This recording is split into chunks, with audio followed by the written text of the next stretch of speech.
விழுப்புரம் மாவட்டம் திண்டிவனம் அருகே ஓங்கூர் பகுதியில் தண்டவாளத்தில் ஏற்பட்ட விரிசல் காரணமாக ரயில்கள் நிறுத்தப்பட்டுள்ளது. அதனை அண்மை செய்தியாக பார்த்துக் கொண்டு வருகிறோம்.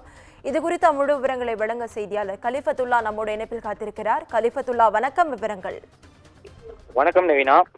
சென்னை எழும்பூரிலிருந்து இன்று காலை 6 மணிக்கு 1000க்கும் மேற்பட்ட பயணிகளை ஏற்றுக்கொண்டு பாண்டிச்சேரி ரயில் திண்டிவனம் நோக்கி வந்து கொண்டிருக்கும் போது திண்டிவனம் அருகே உள்ள ஓங்கூர் தண்டவாளத்தில் திடீரென அதிகப்படியான சத்தம் கேட்டதால் இன்ஜின் டிரைவர் உடனடியாக ரயிலை நிறுத்தினார்.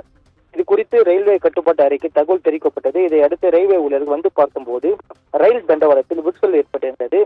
இதனை அடுத்து புதுச்சேரி ரயில் அங்கேயே நிறுத்தப்பட்டதால் இதனால் ரயிலில் வந்த பயணிகள் கடும் அவதியடைந்தனர். மேலும் 1 மணி நேரத்திற்கும் மேலாக ஓங்கூர் தண்டவாளத்தில் ரயில் நிறுத்தப்பட்டது. இதனால் பயணிகள் கடும் அவதி அடைந்து வருகின்றனர். மேலும் பயணிகள் உரிய நேரத்திற்கு செல்ல முடியாமல் கடும் அவதி அடைந்து வருகின்றனர். மேலும் தண்டவாளத்தை சீரமைக்கும் பணியில் ரயில்வே ஊழியர்கள் தீவிரமாக ஈடுபட்டு வருகின்றனர். தற்போது வரை 1 மணி நேரத்துக்கு மேலாக தண்டவாளத்தை ரயில்வே ஊழியர்கள் செய்து செய்த பிறகு தற்போது திண்டிவனம் நோக்கி ரயில் வந்து கொண்டிருந்தது. இன்ஜின் டிரைவரை உடனடியாக தகவல் தெரிவித்ததால் பெரும் அசௌகரியம் தவிர்க்கப்பட்டது. இதனால் 1000க்கும் மேற்பட்ட பயணிகள் அதிர்ஷ்டவசமாக உயிர் தப்பினர். நவீனா,